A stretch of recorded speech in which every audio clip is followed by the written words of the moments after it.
Assalamualaikum adik-adik. Adik-adik apa khabar? Sihat? Alhamdulillah. Hari ini kita akan membuat eksperimen untuk mengetahui kewujudan stoma pada tumbuhan. Sebelum itu, mari abang jelaskan apa itu stoma sebenarnya. Untuk pengetahuan adik-adik, stoma ialah liang yang dikelilingi sel pengawal. Sel pengawal bertanggungjawab untuk mengawal pembukaan dan penutupan liang pada stoma. Stoma banyak dijumpai di bahagian bawah permukaan daun, iaitu pada lapisan epidermis bawah, berbanding di bahagian atas permukaan daun. Hal ini kerana untuk mengurangkan kadar transpirasi air pada daun ke persekitaran dalam bentuk uap air. Apa kita tunggu lagi? Jom kita mengetahui cara-cara menjalankan eksperimen ini di rumah. Jadi kita perlukan daun atau tumbuhan, air, dan bekas yang kosong. Mula-mula sekali, bekas yang kosong tadi diisi dengan air sehingga kedalaman yang mencukupi.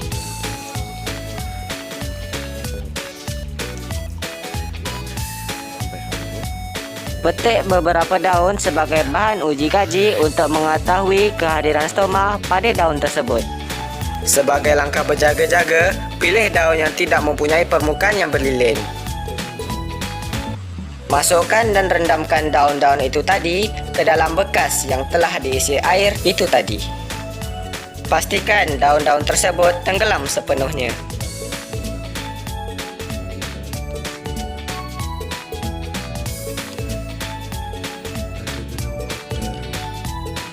Dan lihatlah, kita dapat melihat gelembung-gelembung udara terutama di bahagian bawah permukaan daun.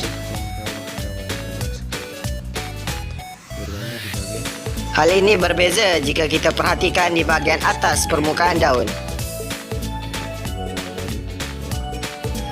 Adakah kawan-kawan melihat apakah perbezaannya?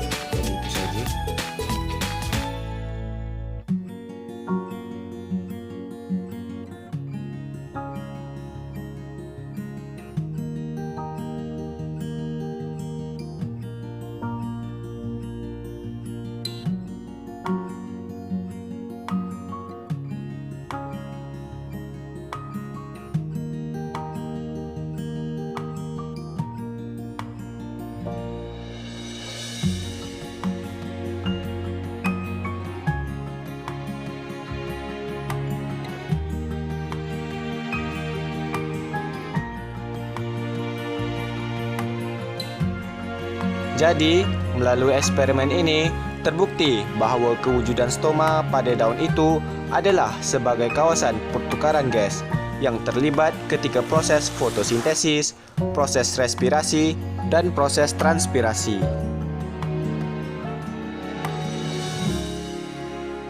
Tapi macam mana stoma tu boleh terbuka? Hairan. Untuk menjawab persoalan ini, adik-adik perlu tahu bahawa stoma akan terbuka pada waktu siang dan akan tertutup pada waktu malam. Hal ini kerana sel pengawal berbeza dengan sel epidermis yang lain, iaitu sel pengawal mempunyai kloroplas dan mampu menjalankan proses fotosintesis.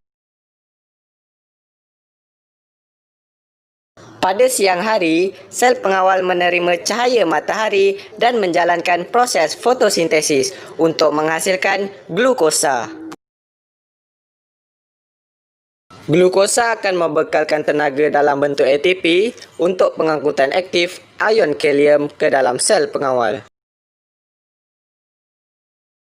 Sel pengawal akan menjadi hipertonik dan tekanan osmosis sel pengawal akan meningkat. Kemudian, air akan meresap masuk ke dalam sel pengawal secara osmosis. Sel pengawal akan menjadi segah dan melengkung akibat ketebalan dinding sel pengawal yang tidak sama. Dinding sel pengawal di bahagian luar adalah nipis berbanding dinding sel pengawal di bahagian dalam yang tebal. Dinding sel yang nipis akan mengendur dengan lebih banyak berbanding dinding sel yang tebal. Perbezaan ketebalan dinding sel inilah yang menyebabkan stoma terbuka.